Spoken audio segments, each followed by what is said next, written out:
it just kept getting worse and worse and worse. I got to a point when I was 28, I woke up on my 20th birthday and had been diagnosed with OCD already, but I was like really, really, really struggling. I was doing a lot of like sleeping as avoidance. Like something has to change. Like this is not a personality trait. Like I'm actually struggling.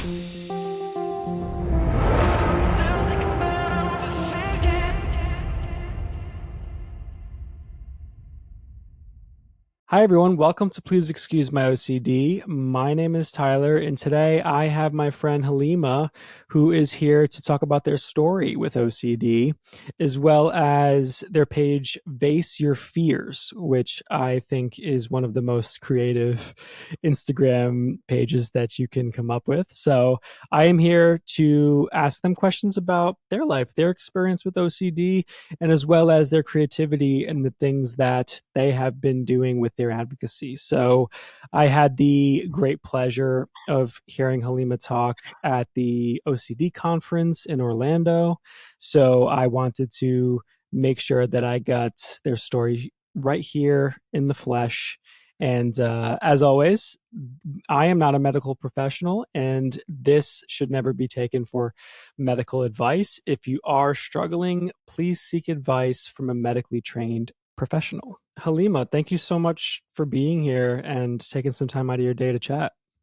Thank you. Yeah, I'm excited. I appreciate you inviting me, and full transparency, a little nervous, but that just means that I'm excited and I Of care about it. course. So, yeah. Well, nervousness is nothing we're strangers to, and why would it be any different for something like this, right? So, Yes. totally hear you on that one. But we're chilling, we can fuck up, we can kind of just go Oh, yeah. anywhere we want with it, and that's the name of the game. So please, for because I'm really interested, and I'm sure everyone who's listening to this is as well.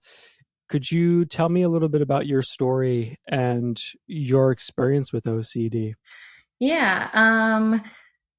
That's I could talk about, I could go on for a while about that, but try to make it concise. Um, I have had OCD Yeah. my whole life. I think that I heard that you have as well. So part of that Mhm. team. Um, but yeah, Nice. I officially got diagnosed when I was 20 years old. I walked into a psychiatrist's office and said, I have OCD, this is why. I have ADHD, this is why. And at the end of the hour, he was like, Yep, you do.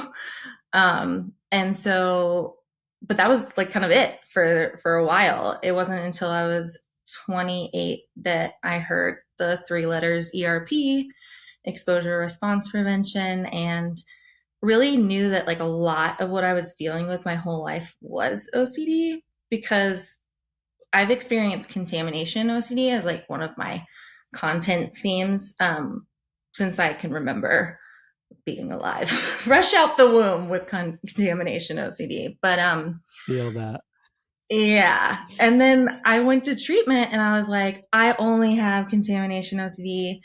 And like it's weird because I don't want to say this because I'm not thankful for OCD, but it is I'm kind of thankful that I had contamination OCD because that's so stigmatized. I like knew what it was, but I was so unaware of like how much it was affecting me because I didn't know that OCD could latch onto anything, and especially things we love. And so when I went to treatment, I was like, I only have contamination OCD. And day one, they like went through some common themes, and I was like, oh shit.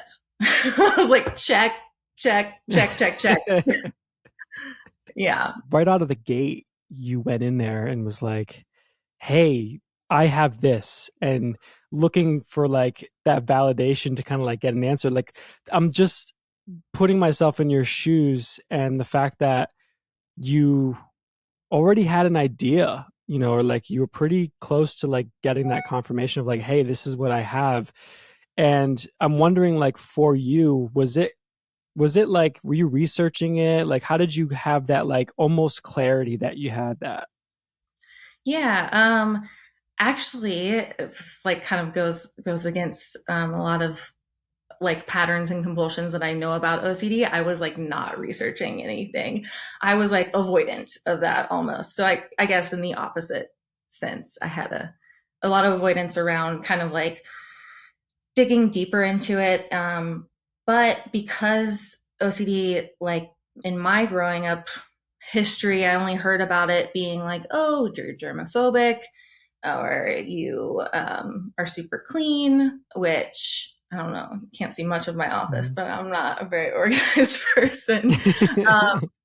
But I fit into that stereotype of like tracking germs and being a quote unquote germaphobe. So I had a feeling that I had OCD. I don't know if you've seen it, but there's that show called Monk about a detective with OCD. I've heard about it, but I've never actually watched it. Yeah, I haven't watched it back like to see how well it aged, but I remember seeing it as a kid with my family and being like, that's me. Like that I didn't know that other people did that. And so from then on, I think it still was like, oh, that's more of like I think myself, my family, like society at large just kind of felt like that was like a more of a personality trait than like a real problem. But it just kept getting worse and worse and Mhm. worse throughout my life and made my world smaller and smaller. And yeah, I got to a point when I was 28. I'll never forget. I woke up on my 20th birthday and had been diagnosed with OCD already officially for 8 years. But I was like really, really, really struggling. Woke up at like 4 p.m. I was doing a lot of like sleeping as avoidance. And I was just like, something has to change. Like, this is not a personality trait. Like, I'm actually struggling. So I went to, Mhm. yeah, treatment program and then all the light bulbs went off of like, oh my gosh, like I remember having existentialism OCD as a very young kid, like thinking about death all the time. I had no idea that all the different things I Mhm. experienced through my life were also OCD related. Um, but yeah, I did have that feeling just because of the stigma that's out there, which is interesting and sad. Yeah. But yeah, But in a way, it kind of like led you, because it's, I guess, I don't even know, like if I would rather like be like, yeah, that's what it is, or just like completely go in blind. And like, I'm not sure which I'd rather have, but I think, personally, like I went in blind and I didn't realize that, like I got diagnosed at 10 and then at 19 years old I went to the doctors and I was like, I'm having these thoughts, and my doctor was like, well, you were diagnosed with OCD at 10, and I was like, that's OCD?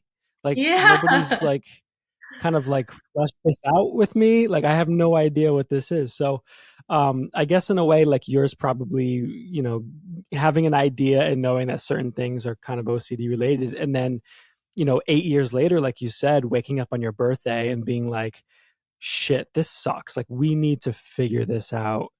Um, like it's incredible that you had that realization and also that you were able to pull yourself to get into ERP, because to be honest with you, that's still something that I'm trying to do myself. And so when I hear everyone else's stories about ERP, it really makes me feel better about doing it. But I really haven't had the like courage to do it. And I just turned 30. I just learned about ERP within the last year.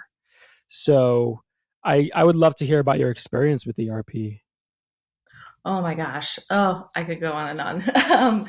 Yeah, thanks for sharing that also. I feel like it was like kind of a mixture for me. Like I knew that I had OCD, but like there was all these other things that I was having a problem with that when I went to treatment, I was like, okay, they're probably going to make me touch dirty stuff, but I had no idea I'd be doing exposures around relationship OCD, like harm OCD, just like um existentialism OCD after I got out of treatment, just all the different like ways that it had affected me. So, but yeah, I feel like there's a couple like key things in ERP that are like really important and that I learned first that kind of like laid the groundwork. Um, And that is like, it's not supposed to be like throwing you in the deep end and super scary at first. Like you can work up to that and build up to that. And that's actually super important because you build that like confidence in doing these hard things. So start small and like build and go forward. Another thing that I learned pretty quickly in learning about ERPs that this was just the most helpful, and really has like just been, I could talk forever about advocacy and community, but I love it. that I wasn't It's the only great. one that was doing it.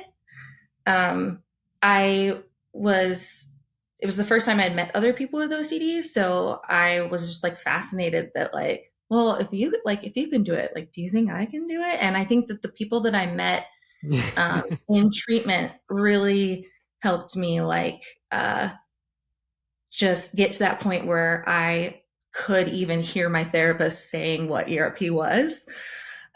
So I credit a lot of that like willingness and courage, like you're saying, to like just watching other people do it. And I'm like, oh, and even, it's not, I don't share the same themes. Everybody experiences it so differently, but just watching other people face their fears and like be badasses and then be excited about how they did it. I was like, okay, I guess I'll try this. But yeah, I can give like more specific examples of ERP if you want, but that's just kind of like the things that I learned first that really like grounded my experience on top of that.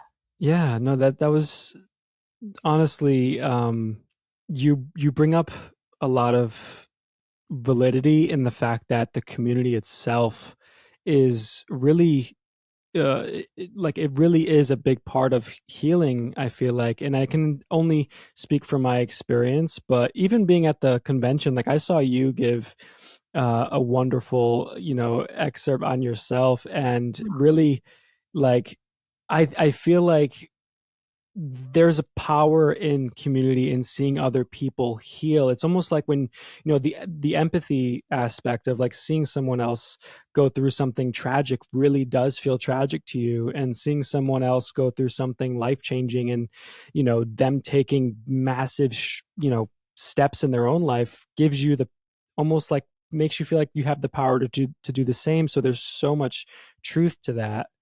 And so, like, I love that you brought up that point. I know you said that you woke up at 28 and it was like, I need to get help. Did you have misconceptions about ERP that now looking back, like you said, they don't make you dive in the deep end? For someone who is afraid of, ERP, or afraid to take that step, how would you explain it to them? Yeah. Oh my gosh, that's such a good question. I was scared shitless, of course. Like, I remember during the intake process, even being like, hey, am I going to be forced to do some stuff I don't like? And they're like, I mean, no, like, you're not going to be forced to do anything. Like, I think that what I was scared of is that, yeah, they were going to throw me into the deep end and that I would be doing it alone and it would feel even more like isolating. I did want to bring up the fact that, like, you brought up existential OCD, which I'm so happy you brought up, because I didn't have existential OCD until I was 25, and that like totally fucked me up. And afterwards, like, I'm really thankful for it, because now, like, I think differently. My whole world is bigger than I ever imagined it would be.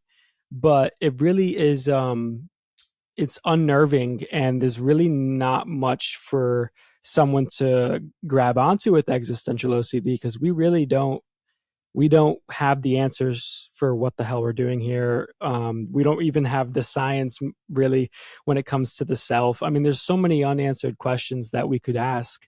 And existentialism is a big topic. So, like you said, that you first hit it at a young age with death. Could you talk about, your experience with existentialism? Yeah. Looking back, I can pick out times in my life, especially at a time period when I was really young, and then just kind of throughout my life, in a way that I'll explain in a second. But when it really hit me is, and you've probably experienced this, when one theme kind of gets smaller, another one can like get bigger, or if you're not focused on that, then another thing can pop up. The whole whack-a-mole analogy about OCD is so true, unfortunately.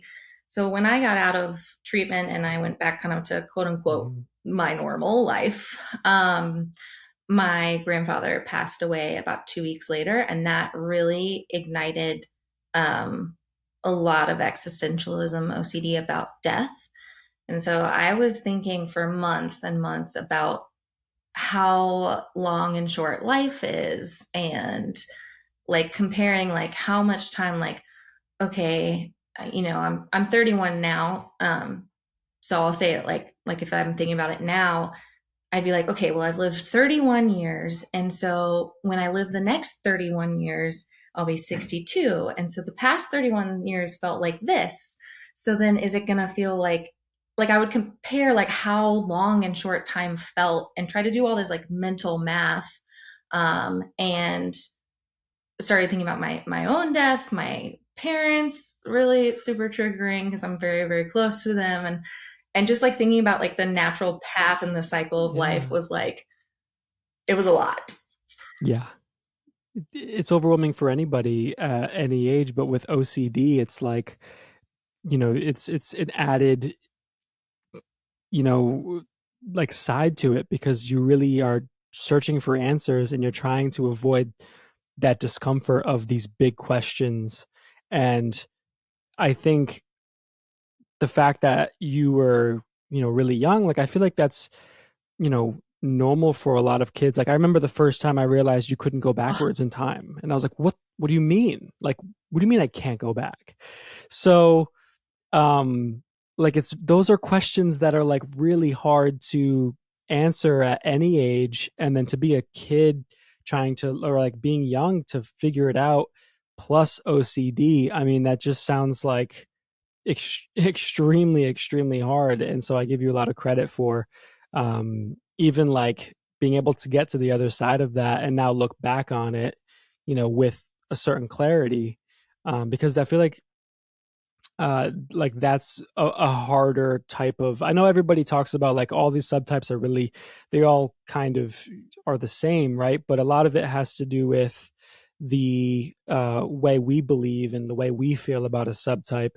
But even with existential OCD, you have no relief or even like the compulsion to to like really get some relief because there are just no answers. And you can't avoid death, you can't avoid those big things. So I find it really interesting that, especially at a young age, that you had something like that. Yeah, yeah. Going back to the what I was experiencing as a little kid, and actually this has followed me into adulthood too. It's one of my first intrusive thoughts that I remember having at a very young age.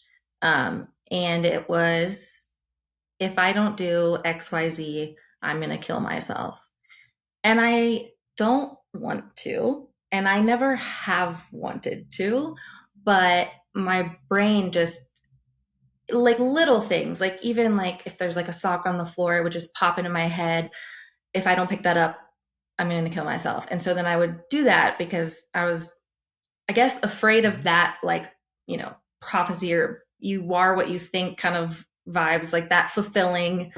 I hate the term self Yeah, fulfilling prophecy because if that was a thing, um, I wouldn't be I here. feel But you. that one's a little intense, I think, more on the quote unquote taboo side of things. But important to like educate people about. It was one of the first things that it was the first example that was given to my parents actually when I was in treatment from the family therapist doing some psychoeducation. They said to my parents, like, hey, if one day Halima's like afraid that she might hurt herself, she probably needs to see an OCD specialist and not be like checked in, and like you don't have to be really concerned about her actually doing it because she's scared of it. And so I think their reaction was like, of Mhm. course, like what? But then now they totally get it. So Kudos to your therapist who like brought that to your parents' attention because there was, somebody had a question at the conference. I forgot which panel I was at, but somebody was like, how do we change like the intake forms on a lot of these places? Because like you go to a place and they're like, have you ever had thoughts of killing yourself or harming yourself or others? And it's like, yeah, of course, with harm OCD, like these are thoughts that are very prevalent. And I remember going to various facilities and having that question be in front of me and be like, what do I say here? Because I have, and they like, these suck, but like, I don't want to Yeah. do that. So the fact that like your therapist like had the insight to like say, hey, mom and dad, like, by the way, she's not going to do this, but like she probably needs this type of help, like that's Yeah, it huge. was funny too because um it wasn't like anything I had told her yet. So she just kind of picked that as like the first example to kind of like share how like extreme it can be. So yeah, I thought that was interesting. But yeah, having like those thoughts that you're afraid you're gonna hurt yourself as like a 6, 7, 8 year old. I had just learned what death was. I feel like I was still processing like what is death and what is Hmm. suicide, and then of course it's just getting all mixed up in my brain. And that one has kind of come and gone throughout time. I still have it sometimes and I just am like, okay, right, sure.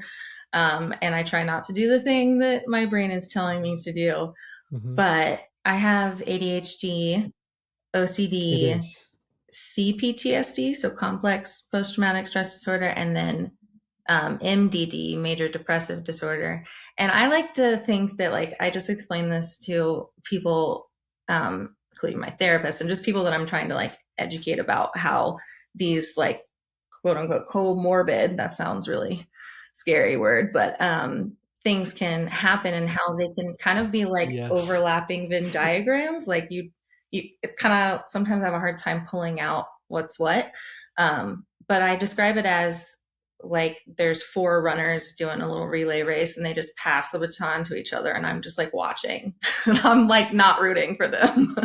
But I'm in the crowd like what are y'all doing? Like Wow. But I love that you said you're kind of watching, because really that's, I feel like that's the ultimate goal with a lot of these things too. Not only just to like achieve some sort of like normalcy and peace, but the observational part where we can stand back and say, okay, like, this is OCD running. OCD's got the baton, this is, ADHD. Now that, he's or she's doing their thing. And it's like the observable seat is something that I didn't even learn how to do until I was in my early 20s with meditation.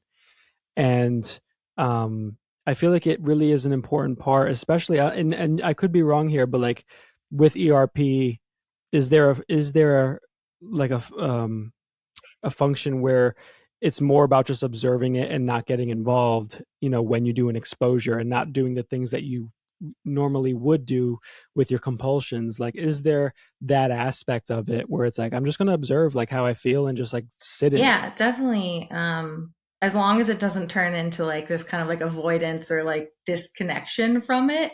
When you're doing ERP, you want to be like really, really present in it and like push that almost to the extreme. But yeah, I think ACT, which is acceptance commitment therapy, definitely has some kind of watch and be present in it and let it happen and feel that acceptance kind of vibes. And I think that, yeah, it's definitely like a skill and a muscle that you have to practice. Like you said, like you're learning or you learned how to kind of be on the outside of it and see it. And sometimes I'm in that crowd watching the race, and then sometimes I'm like leading the race and I'm totally in it and I don't even know. And so working with clay has definitely taught me a lot of life lessons on accident. I always say to my students that there's a million things that can go wrong in the process of taking a ball of clay and making it into whatever your finished product is. And even after, if everything goes perfectly, you can still get it out of the kiln and drop it on the floor.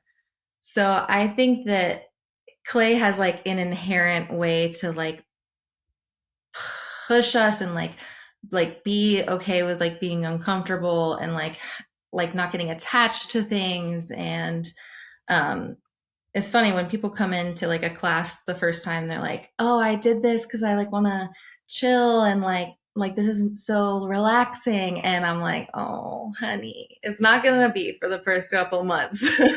It is very kind of like anxiety Oh my inducing god. when you're learning. And I think when I see people get kind of like frustrated with that and determined to be like, I'm not going to let this 1 pound ball of clay kick my ass. Like, that is like really beautiful and builds like so much confidence and stuff. So I think it's like a great exercise and for a lot of reasons, but it's also just like a huge exposure for me with like perfectionism. And mostly it's a huge exposure because I have contamination issues around clay dust.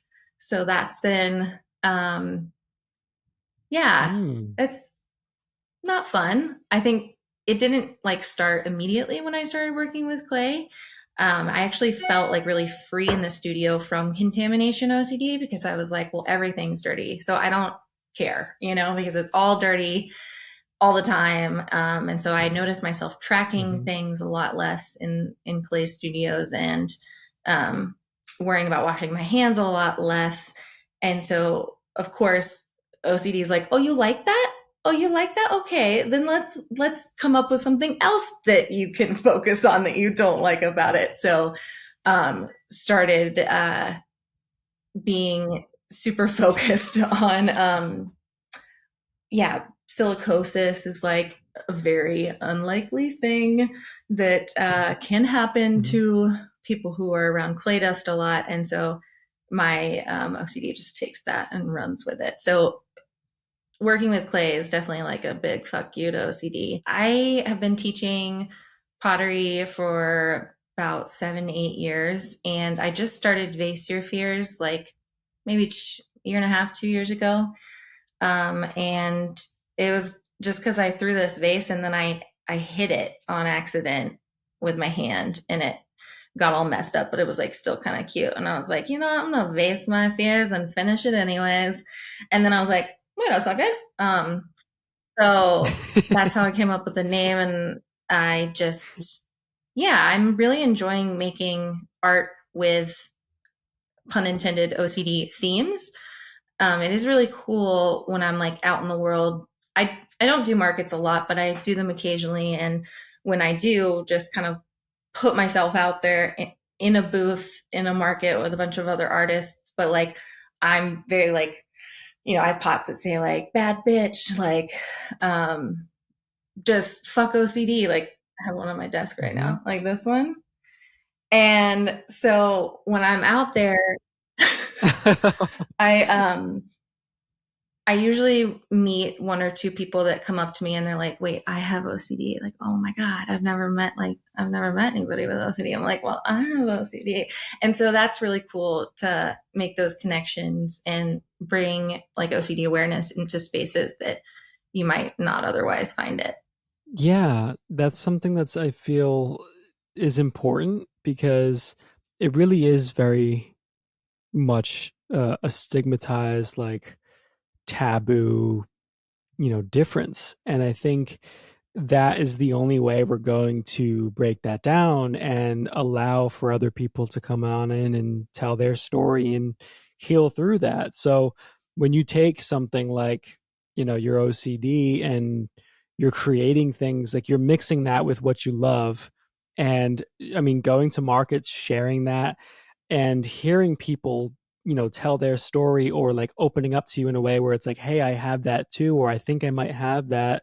I mean, that has to be very rewarding for someone, like an artist like yourself, because I mean, the most noble form of art is, I at least personally I believe is when it comes from a place of truth and struggle, when it comes from the artist's struggle. And so I feel like that's a beautiful thing. And have you felt like aside from the therapeutic, you know, ways of feeling when creating something, have you felt that since starting the page, it's been very therapeutic for you in terms of like meeting other people and hearing their stories? Like has that had any effect on Oh you? yeah, definitely. I mean, I'm not thankful for having OCD, but I am thankful that I have the OCD community.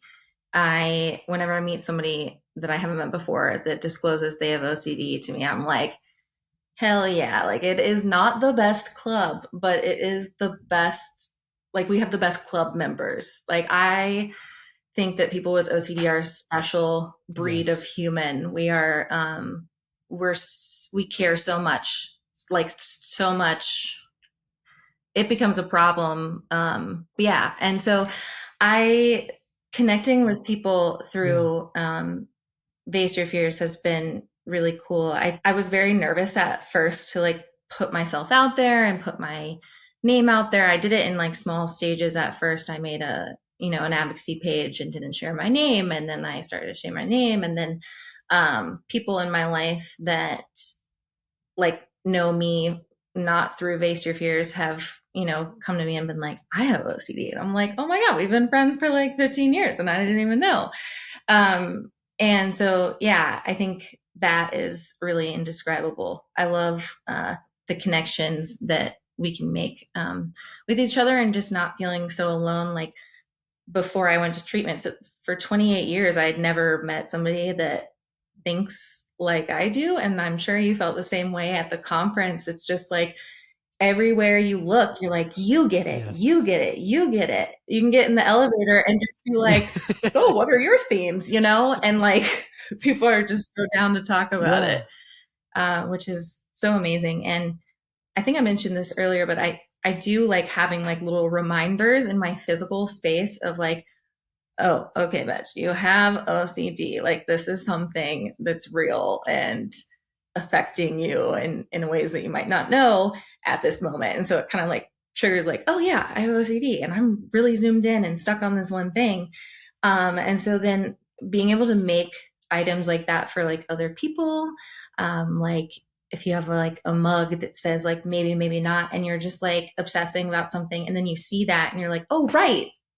Like maybe not. Like I don't know, just kind of like brings you That's back great. to the moment.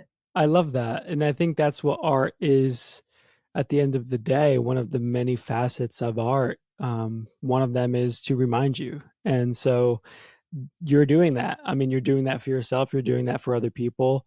And I mean, I love seeing your posts. I Thanks. love the stuff like when you make reels and showing like the things that you make and stuff. Like I think that's wonderful. I know that in on the same topic of community and stuff, like you said, like it sucks to have OCD, yeah. Like but I do believe in the law of duality. Like there is no negative without positive and vice versa. And so like I don't know any other way of thinking. I've always thought like this. My brain's always been like 10 miles ahead of where I am.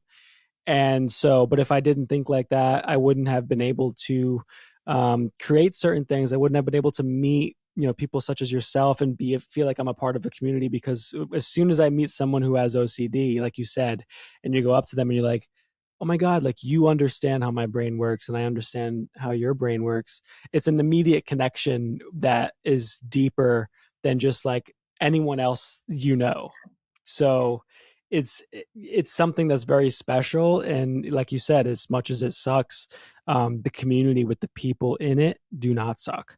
So it's a catch That 22. was such a beautiful way to say it, like the duality.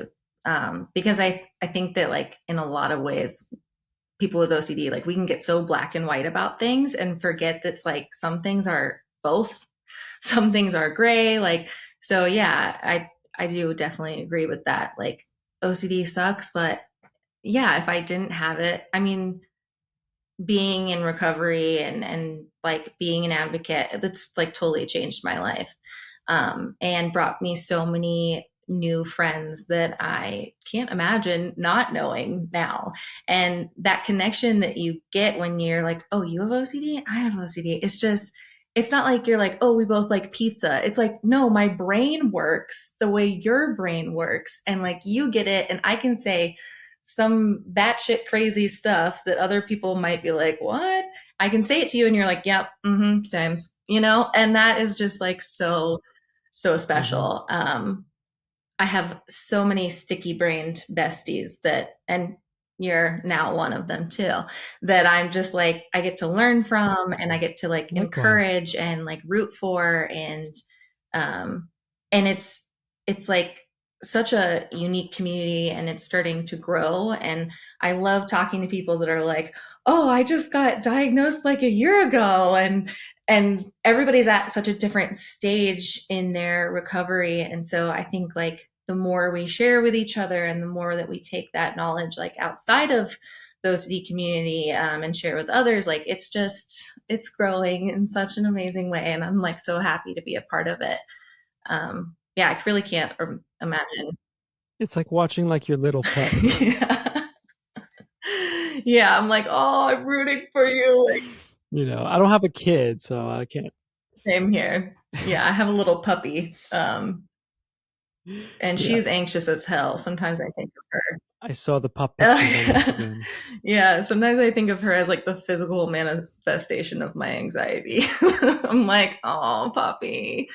Like she gets all barky and scared, and Oh I'm my like, you don't gosh. have to worry about, thank you, but you don't have to worry about us. We're safe. And I feel like I need to say that to my brain too. Like, thank you, I hear you, but like we're good. And that's part of the ERP too, is being able to like talk to your brain a certain way, right? And also and to prevent that cycling, that reassurance and all, and being able to just like say, oh, I hear you, thanks, and like let's keep doing it Yeah, anyway, kind like of thing. redirecting.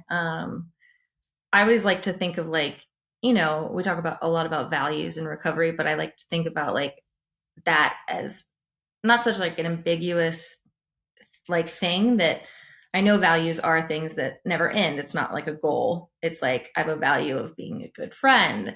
But how can I like relate that to what's actually happening right now? Like I'm not, but say I was sitting here like obsessing about how my hands are dirty and I need to go wash them. I'd be like, okay, Halima, our value right now is being a good friend, having this conversation with you, like continuing what I'm doing right now and letting that like little radio, that OCD radio play in the back of my head and just be like, cool, thank you. I heard you, but I'm good. Um, yeah, that that definitely is something that I think I'll forever be strengthening that ability to do. I don't know if you've heard of ICBT, but it has changed my life as well. So, shout out to ICBT. I know that a lot of people are on the fence about it and really, really stuck to like ERP is the only way. And I do think that ERP is amazing. And for me personally, ICBT has been amazing and ACT has been amazing. And I think that for each individual, you can have like your own little personal cocktail of how much and when you use those different types of skills. So just, yeah, good to add more skills to your toolbox. Yeah, and you've had experience with all three.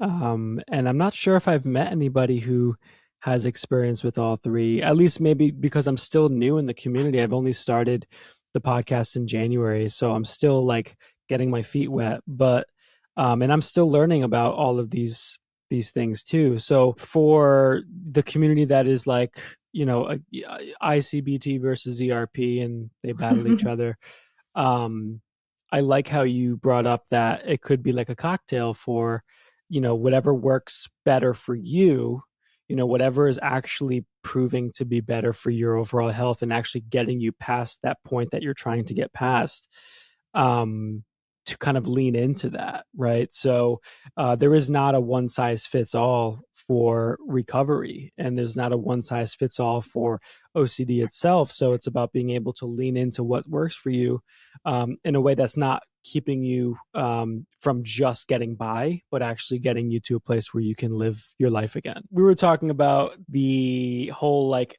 advocating for yourself and asking the right questions and realizing that it is like dating and trying to find, the right Yeah. specialist. And and in a different way from dating, they they work for you. It is kind of like you do have to have a good back and forth, but um you really want to suss out like if they're a good fit and it's okay to like therapist date around a little bit until you find a good fit.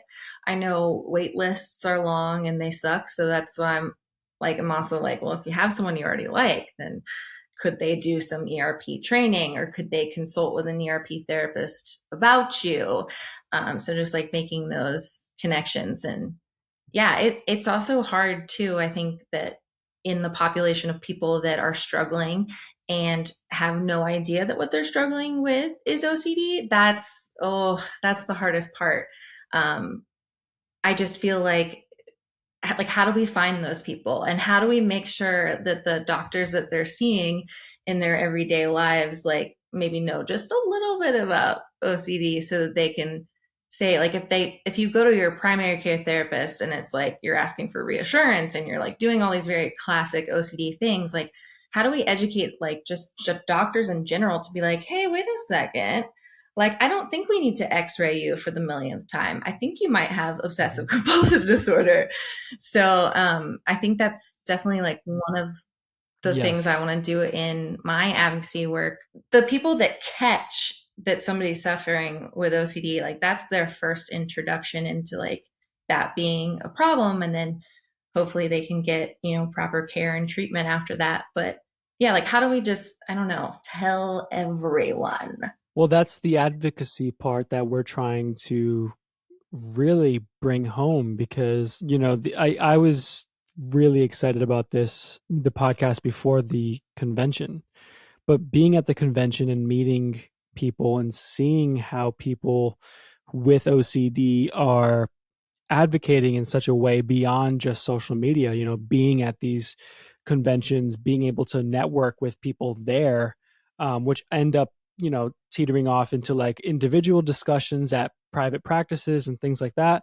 Like, I think that's where it all stems from. I really do believe that, yes, advocating on social media like this and being able to connect with each other and make content that, can help relate to people who are like, hey, I'm wondering if that, like, I've gotten so many messages from people who are like, I always like had this, and like you put words to it, and I'm gonna look into it. Like, that's where it starts. That's just the beginning for them, you know what I mean? But I think if we can start to even continue with like networking from like places like the conventions and even going into um that kind of advocacy work where it's off of social media but also in real life with people who are coming in contact with these kind of things.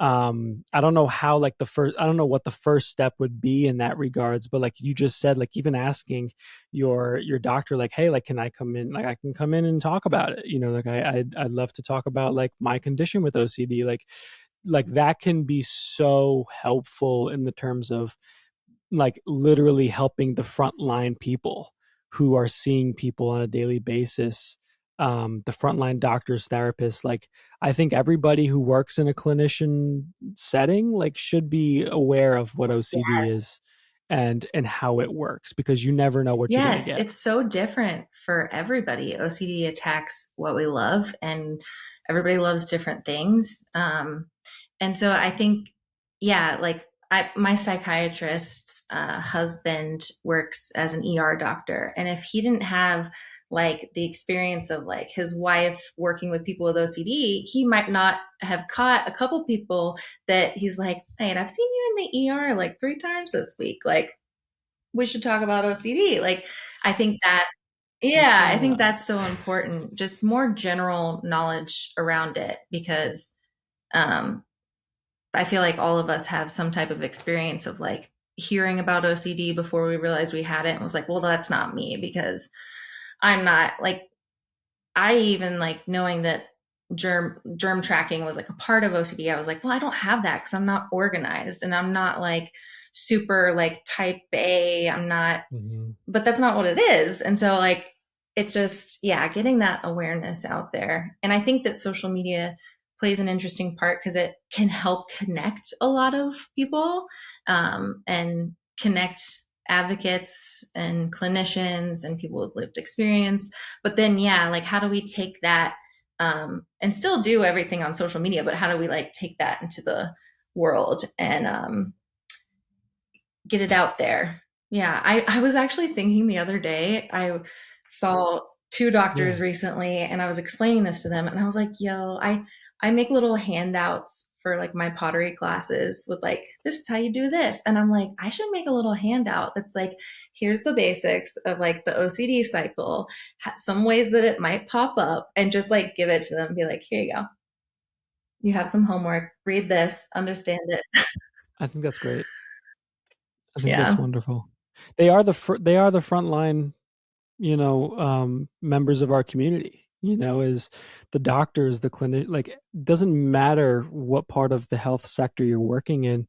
If somebody has OCD in that section, if you have like an OCD subtype of, health anxiety when it comes to like your brain, I mean, you're probably going to be at the Yeah. neurosurgeon's office like every other week. Like, I mean, these are the like they're in places that we may not recognize as black and white, and so I think that's why it's so important. I love that idea though. Like the next time you go to your doctor, just be like, hey, by the way, like here's a handout of like what might OCD might show up as in your Yeah. office. And like with me, but just also like in general. And then, have do that with the hopes that maybe they'll be like, oh my gosh, like this person I saw 3 days ago might have OCD. Maybe I should bring that up. Yeah, because it affects Yeah. us in so many different ways.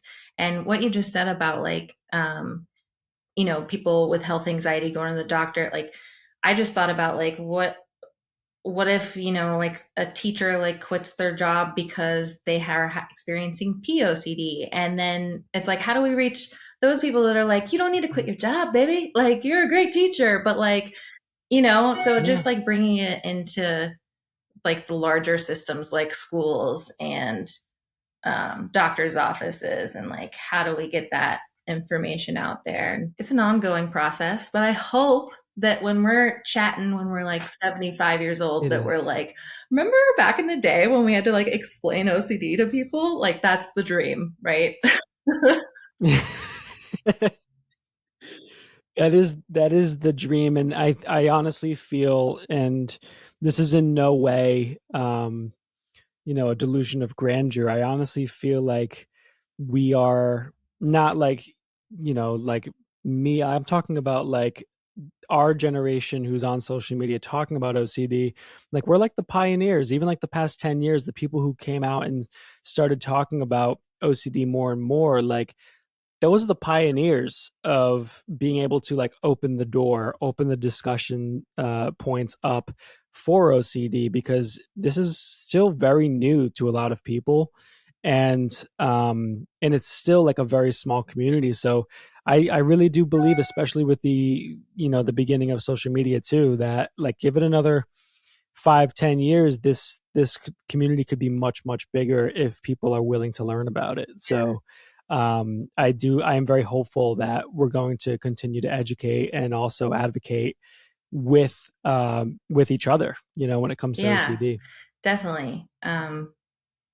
I hope to see it like just grow and improve. And I was going to say something and it's left my brain, but I agree. Ditto. Oh, that's what it was. So like I feel like if I had found like your podcast, or if I had found my Instagram like vases, if I had found that like when I was younger, I just would have been like, wait a second. Like I would have been like, wait, that's me. Maybe this is bigger than I think it is. Maybe it is something I actually need help with sooner. And so I do get a little warm and fuzzy knowing that Mhm. like there might be some people out there that see the stuff that we're doing and be like, oh, wait a second, like I'm not alone. People think like that. Maybe I should bring that up to like my parents or my, teachers or whatever. And yeah, I think that's like just so motivating. Is like, oh, like maybe like younger us, if we had found this, we would have been like, oh shit. That's the why. That's really the why.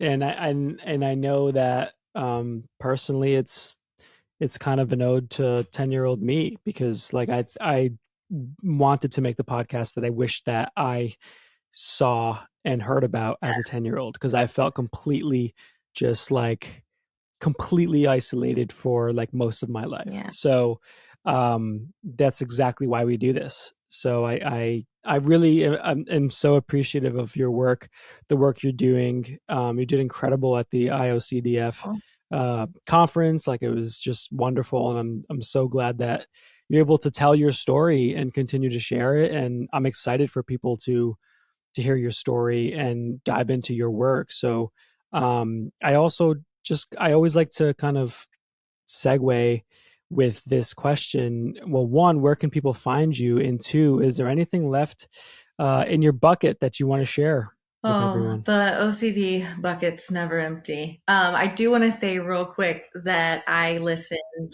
to your story, like the first episode or two. And I think what you're doing is really, really awesome. Very brave to put yourself out there in this way. And I know how nerve-wracking that can be for someone with OCD, and like you second guess and you're like, wait, if I put this out there, are people going to perceive me wrong? And so just wanted to say, I think that you doing this podcast is really badass. I hope that it's like helping you as much as I know you're helping other people with Thank it. you. I also might hit you up with some questions because I'm like, I've thought about doing a podcast for years, but I'm like too nervous. And as you probably saw at the conference, like I get a little choked up Do it. sometimes. But yeah, I think that's wonderful. I think we need to have more of that. Well, first of all, thank you, but I think that we have to have more of that raw, just openness and conversation. And if you cry, you yeah. cry. It's it's part of the truth. It's part of sharing your story. I say go for it, but I'm happy to answer any of your Thank you. questions. Yeah. I do remember when I got a little choked up during the talk that I heard a lot of people be like, oh, I was like, I'm in a good room. I'm in a good place to feel my feelings and express that. So yeah, I'm so thankful for the OCD Yeah. community. I'm thankful to now know you, and I'm so glad we got some time to talk. I'm refraining from like apologizing that this was so scatterbrained. No reassurance, please. But yeah, and I'm going to try to go not ruminate about No, this. no, I mean, and this is no reassurance, but like the biggest thing, the end goal, this goes back to the why. We are here to talk about our truth. We are here to advocate on OCD, and regardless of the hiccups, or this is just technology, it comes with it, and the why is still there. We're advocating, we're talking about it, and I want to hear your story. I'm sure there's a lot of people who will relate to your story, and also connect with you. Like, that's the number one goal. So just keep kicking ass, keep kicking Thank you. ass.